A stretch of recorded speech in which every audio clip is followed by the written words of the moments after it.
today we are going to do physical quantities and measurement, chapter 2 of your book. So first terms to know. First we have to learn all these terms which are which you have read in class 7 already, some of them. So first we have density. So what is density? Mass by volume. Okay, mass by volume is density. Now some special devices, okay, such as the Eureka can and overflow can having a spot near its mouth. Now it's not overflow, it's a overflowing can. Okay, it's the overflowing can. Okay. Now relative density, the ratio of a density to the substance with respect to the density of water at 4 degrees Celsius. Now say for example, now what is the density of water at 4 degrees Celsius? You know it has the largest density, which is 1 gram per centimeter cube, right? And anything to that, okay, the density of a substance to that, okay, take any substance. Now specific gravity bottle, a special bottle used for determining the relative density of a liquid. It's also a device. Now hydrometer, an instrument used for measuring the relative density of liquids. So it's for liquids, okay. Now its relative densities, okay, 2 1 to time. Now buoyant force, the force acting vertically upward, and that has a tendency of forcing the body to move up. That means the force that keeps us floating on any liquid is known as buoyant force. Okay.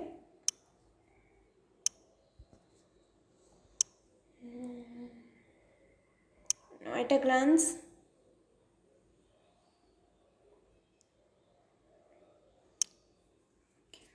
so density of matter is related to the mass and the volume of the body.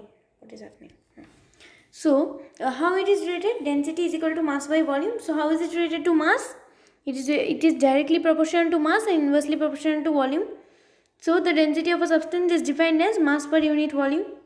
Okay. So I hope you all understand. Density is mass by volume. Now the SI unit of density is kg per meter cube. Okay, and the CGS unit is gram per centimeter cube.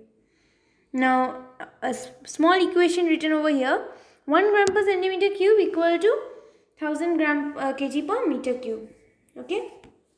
Now for determining the density of the solid, the mass of a solid can be determined using a physical or a beam balance, and the volume of the solid can be calculated using the formula or by water displacement method. Now you have already learnt in your earlier classes that for a regular solid we use formulas which we have, okay, which our ancestors have built out, okay, scientists. And for irregular solid which doesn't have any kind of shape, we have the water displacement method, or in case of area we have the graph paper taking method. Okay, we have all these methods which we made for ourselves. Okay, so like this only volume is calculated for any substances. Okay, mass of the solid can be calculated by determining it, like it can be determined using a physical or a beam balance. Okay, we use a physical balance or a beam balance which you find in the lab also you find it, and in the greengrocers like in the greengrocers tela also you find it. And the volume can be calculated in 2 methods as far as your requirements, and then you will have mass, you will get the value of the mass also, and you will get the value of the volume also, and then mass by volume equal to density. Okay. Now for determining the density of a liquid, the mass of the liquid can be determined using a beam balance or a physical balance. Okay. Now liquids, you know, they cannot be kept empty in the, like they cannot be kept, they have to be kept with a container. Okay, you know that. So therefore what happens,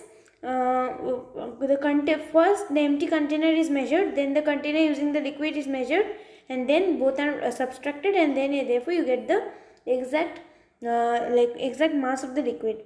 And then the volume can be measured using measuring cylinders or cans. Okay, you have all this in your physics lab. Okay, when you go in class 9 you see them. Now relative density, what is the formula? Density of a substance by density of water at 4 degrees Celsius. Please learn the formula. Now relative density has no units because it's only a ratio. Okay, that means you see relative RD is equal to density of substance by density of water. Now what is the SI unit of density of substance? Kg per meter cube. Okay. And what is the density of water? 1 kg per meter cube. Right. So unit is that only. So unit gets cancelled and therefore you have no unit. Right. Okay. So for determining the relative density of a liquid, specific gravity bottles and hydrometers can be used. Okay. So these are the devices. Okay. Just learn their names. For a given volume V of a substance A, if the molecules are tightly packed, it means that there are more molecules in it and hence more mass is present in the given volume. And so the density is more. Okay. Now solids are the most dense, followed by liquids and gases. Okay. Now this point I will explain to you like this. Mass is equal in 3 of them. Okay.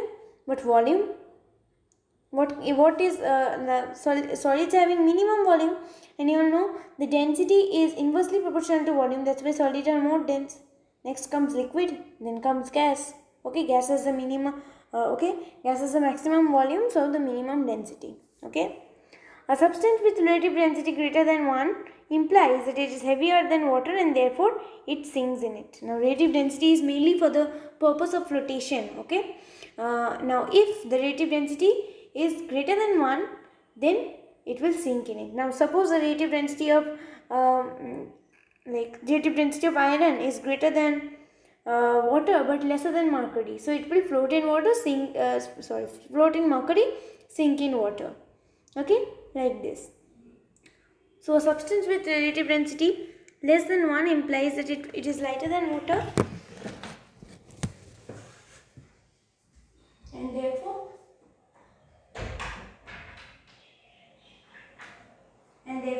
it will obviously float in water. Okay. Now the law of flotation states that when a body floats in a liquid, the total weight of the body is equal to the weight of the liquid displaced by its immense part. So there is a law of flotation states that when a body floats in a liquid, when a body is floating in a liquid, the total weight of the body is equal to the weight of the liquid displaced by its immense part. Okay, so this law of flotation, learn very carefully. Okay, or when a body has the density greater than the density of the liquid, it will sink.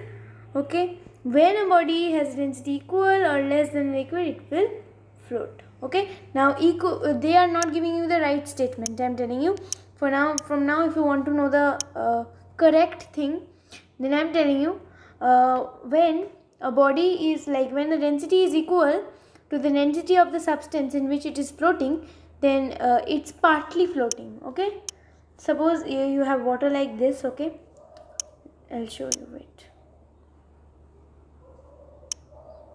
Consider that this is the water. This much is water. Okay, H2O,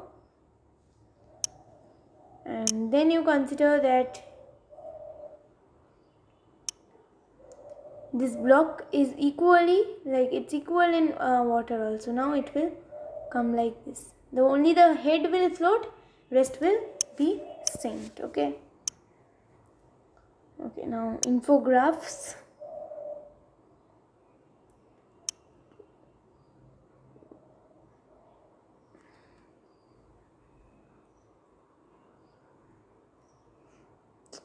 What? No internet connection. Now see, overflow clamp. It's also known as Eureka can. Okay, it's a cylindrical glass or plastic beaker which has a side opening near its mouth. Okay, so it has a spot also. The volume of the can is equal to the volume of the liquid up to the spot. Okay, so you can easily be determined. And when the solid is immersed, you will fill the water up till here, and when the solid is immersed in it, the amount of water that will fall down, you will collect it in a beaker, and suppose this amount of water falls down, and therefore this is the volume of the liquid or water, whichever you are taking. Okay, so what was the color, by the way? I like to go by colors. Here's a color. Okay, now measuring beaker first of all. Okay, measuring beakers measures fixed capacity or volumes of liquid like milk oils in milliliters. Okay, it is made of glass, plastic or aluminium. It is available in different capacities. And what are the capacities? 50 ml, 100 ml, 200 ml, 250 ml and 500 ml. The capacity of the measuring beaker is marked on it. Okay, you will find it in physics lab. And measuring cylinder, it is made up of it's a small vessel made up of glass or plastic. It measures the capacity of the volume of the liquid poured in it. It is graduated in milliliter, okay, with a 0 marked at its bottom. Okay, this gradually increase, you can see over here as upwards. Okay, so they are of different capacities, just like the measuring jar. Okay, 50 ml, 100 ml, 200 ml, 250 ml and 500 ml. Now what is iceberg? The massive ice pieces that float on water surfaces are called icebergs. Okay. Now what is a hydrometer? See, now you need to learn this, you need to draw this one. Okay, it will come in exams. Hydrometer is another instrument used for measuring the relative density of liquid. It is generally made up of glass. Okay, has a cylindrical stem. Okay, bulb weighted and other mercury or lead shot that make it float upwards. Okay, it usually contains a scale inside the stem so that the specific gravity can be read directly. Okay, this is the graduated scale, and here you have the beads, so that and marks are over there, so you can read the specific gravity or the relative density of the liquid which you are pouring in it.